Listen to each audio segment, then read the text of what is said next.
Star Trek: The Next Generation ending explained, Q's trial, movie setup, and Picard's legacy. When Star Trek: The Next Generation TNG aired its final episode, All Good Things, in May 1994, it closed out not only 7 seasons of groundbreaking science fiction but also one of the most beloved eras in television history. More than just an ending, the finale encapsulated everything that made Star Trek endure: exploration, philosophy, and the endless potential of humanity. Yet beneath its optimistic tone and triumphant closure lay profound layers of meaning. Q's final trial of humanity, a clever setup for the feature films that followed, and a lasting statement about Jean-Luc Picard's legacy. Let's break down how TNG's ending tied together decades of Star Trek storytelling, and why, even 30 years later, All Good Things remains one of the greatest series finales ever made. The trial never ended. Q's final lesson to Picard: the heart of All Good Things lies in a revelation that reframes the entire series.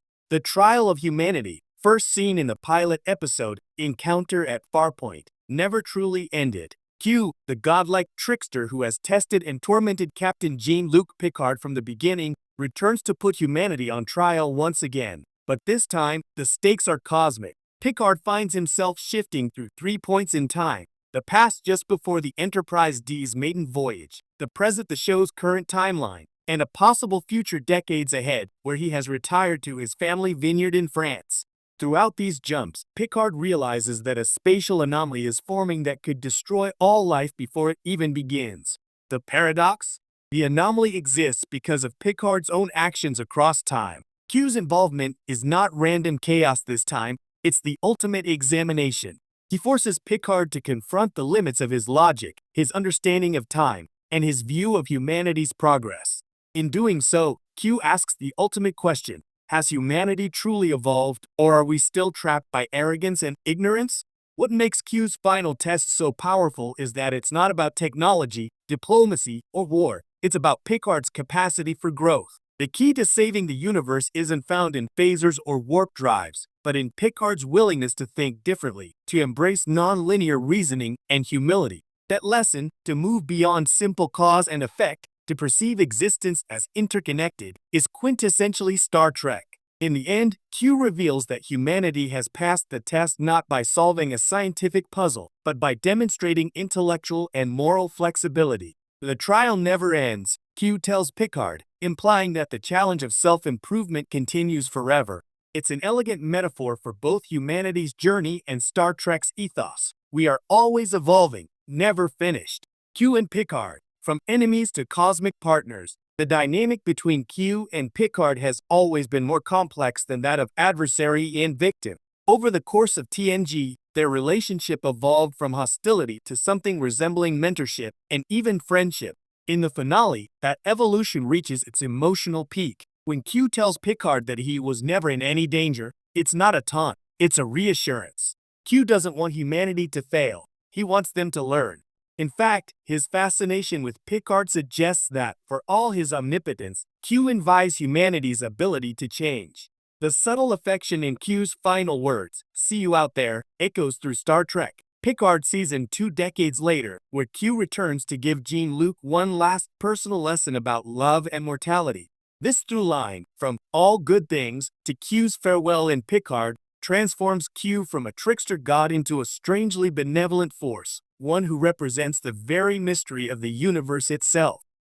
The temporal puzzle, tying together past, present, and future. The structural genius of All Good Things lies in how it uses time travel not as a gimmick, but as a reflection of Picard's mind and legacy. Each timeline represents a facet of his identity. The past shows Picard at his most confident and idealistic, just beginning his journey. The present reveals him at his most capable, leading a crew bonded by years of trust. The future confronts him with fear and decline, a man unsure if his best days are behind him. By navigating all three, Picard learns to integrate them, understanding that growth is not about rejecting one's past or fearing one's future, but about accepting the totality of one's experiences. This tri-temporal narrative also serves as a metaphor for the next generation itself.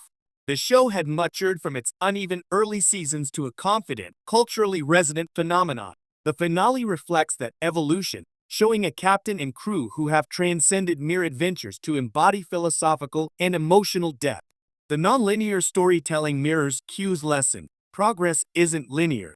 Humanity's greatness lies not in how fast it moves forward, but in how deeply it learns from where it's been. Setting up Star Trek's next phase, from TV to movies, All Good Things, also worked as a bridge between television and cinema. The very next year, Star Trek Generations hit theaters, launching the Enterprise D crew into the movie era. While the transition was rocky, with the Enterprise destroyed and Captain Kirk's controversial return, the groundwork laid by the finale was essential. First, the episode confirmed that Picard's story was not finished. His leadership, intellect, and moral center had more to explore, particularly against new threats.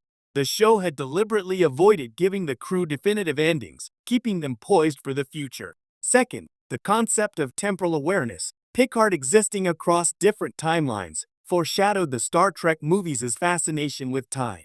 Generations centered on the Nexus, a ribbon that lets people exist outside time. First Contact used time travel to explore humanity's first warp flight, and even Nemesis confronted the idea of legacy and identity through cloning. The finale, in essence, planted the thematic seeds for every TNG film that followed. And third, Q's pronouncement that the trial continues gave Star Trek a cosmic framework for endless storytelling. It implied that humanity's moral test is ongoing, whether on television, in movies, or in future reboots.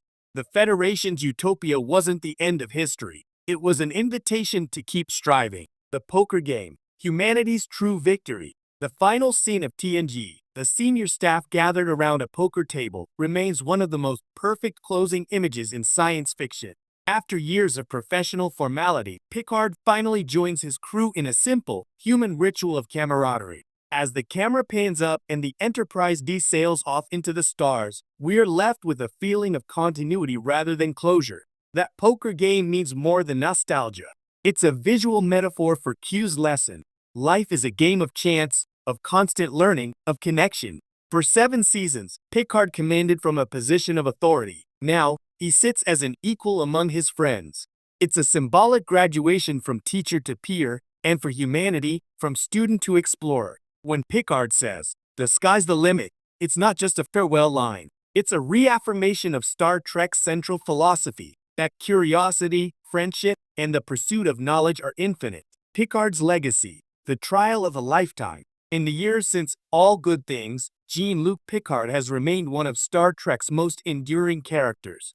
The finale defined the template for everything that followed, from Star Trek First Contact's depiction of his trauma and recovery to Star Trek Picard's meditations on aging, regret, and rediscovery. What makes Picard's legacy so powerful is that it mirrors the very theme of his final trial. The challenge never ends. Each new chapter of his story revisits the question Q asked, has he truly evolved?